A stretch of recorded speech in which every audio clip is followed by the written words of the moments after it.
Akože ja fakt neviem, čo ty chceš po mne, aby som sa uvedomil, akože to, že ste vy niekedy niečo spravili, znamená, že nič, alebo jak to mám brať? Pokrytec.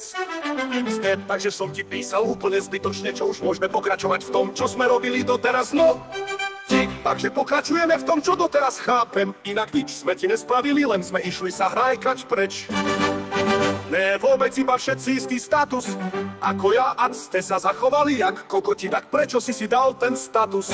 Lebo ste nevedeli pochopiť, že sme si spravili pivate kol na to, aby sme sa mohli baviť v kľude a neprekrikovať sa, aby ste sa aj uvedomili. Možno, aby som vám dal najavo na to, že už ma fakt nebavilo, čo ste mi robili. A tie dva ďalšie rumky sú úplne zbytočné. Reálne si musel Stripsovi dať preč, len tak rolu ať. A áno, lebo jak vás poznám, buď by ste sa movovali, alebo dačo, aspoň to ste spravili mne a Andrému, keď sme hrali L6 rankedy.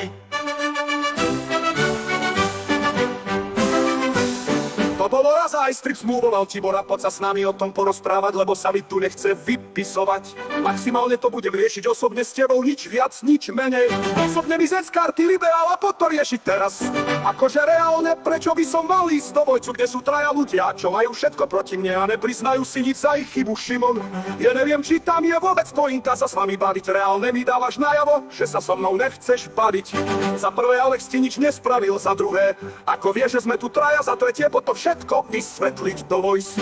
Čo ti mám ja vysvetľovať každú chybu, čo ste spravili, aby ste si zo mňa robili kokota, že to sme nespravili. Ja hovorím buď práve tko, ja, ty, alebo nič, lebo ja odmietam byť v jednom hovore s Tiborom. Čo je tá chyba, čo sme spravili? Neviem, napríklad, že ma využívate ako punching bag, že keď nemáš na koho urobiť náražku, tak ju urobíš iba na mňa. Či už ti nadhodím na joke, že tvoja mamka, tak by si sa mohol uvedomiť, že to asi není moc vhodné.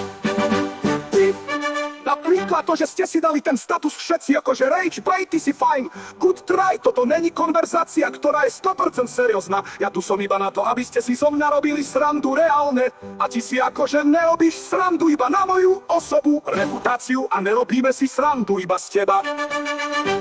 Napríklad pozrel si sa na to, kam ide veľká väčšina hejtu verše za poslednú dobu. Aj keď dobre vieš, že som nič nespravil, len hrám tú hru. Zadamaloval si štíty a spampekoval a ty sa čuduješ za ten hejt. Doslova bany na štíty boli pre Stripsa, lebo mu to tiež už liezlo na nervy.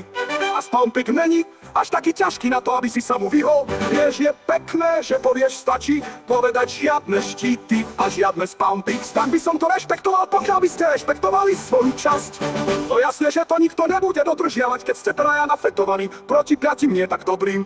Dobre, tak mi vysvetli z tvojho pohľadu, ako my sme mali zabiť 3 a 4 operátorov, ktorí sú momentálne broken a v mete, kvôli tomu, že ich Ubisoft prebufoval bez toho, aniž by sme trihardili, lebo neviem, čo by si v tom momente robil.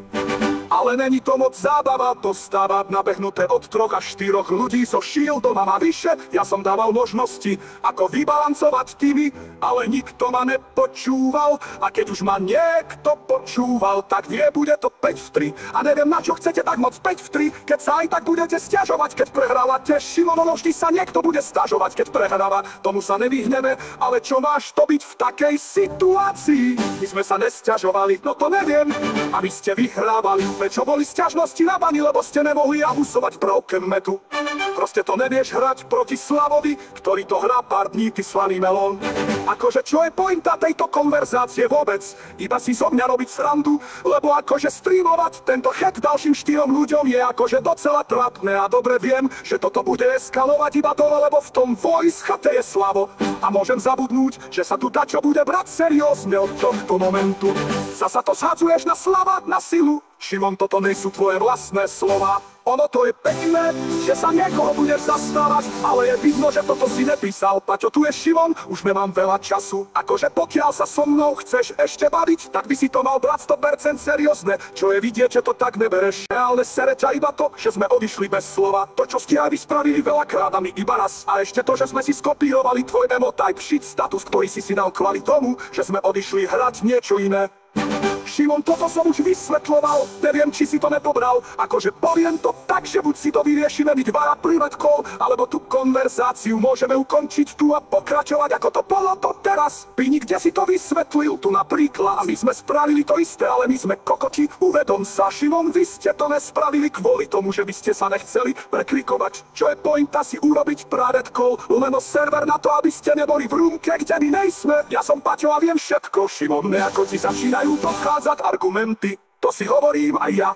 Nehovoríš si to, lebo reálne ste tam boli furt. Šimon, argumentovať tým, čo vieš, že není argument, není moc dobré, akože docela tenký lat argumentov. Máš už akože keď teraz vaša lomeno, tvoja pointa bude iba písať kokotiny, lebo si myslíš lomeno myslíte, že to je argument, tak to není pravda. Ono nech mi píšu, ale čo mi bráni urobiť mute lomeno blok. Šimon, ty nehovoríš za seba, ty sa správaš ako ovca, doslova sa necháš ovplyvňovať tým, čo ti povie niekto iný. Rozprávaj za seba, Šimon, ty vieš rozprávať za seba, ale teraz dávaš najavo, že nie. Išli sme hrať Terrariu bez vás, lebo vy ste hrali R6 bez nás a nechceli sme vás počúvať. Áno, preto sme si spravili private call, nech sa neprekrikujem. A nechcem počuť, že tam je ďalšia rúmka, alebo dačo, lebo to je to isté, čo ja môžem povedať vám. Ďakujem, že so mnou súhlasíš, neskutočne si sereš do huby a to ty píšeš kokotiny a level 1 argumenty. Nevidí nič len argumentoch, či už level 1 alebo 0, lebo furt dávajú väčší zmysel než tie vaše na to, že ich vymýšľate 4 a tak to nemá takú úroveň, ako by to mohlo mať. To, čo ti ja píšem, dáva väčší zmysel, než to, čo mi hovoria baj, som ti napísal. Šimon, dávam ti ešte raz tú možnosti so mnou, právetkou, iba ja, ty a môžeme si to vyrozprávať. Dobre, ale za 7 minút, OK? Akože, ale prečo 7 minút? Reálne? Prečo to nemôže byť teraz? Akože najstrej, Šimon, mne je jasné, že to nebude private call, Tibor a Alex idú k tebe, to je jasné, ako Šimon na rodinu. I môžeš povedať, nech sa otočia a nech idú domov, lebo takýmito podmienkami nebude private call, Šimon, mňa neojebeš.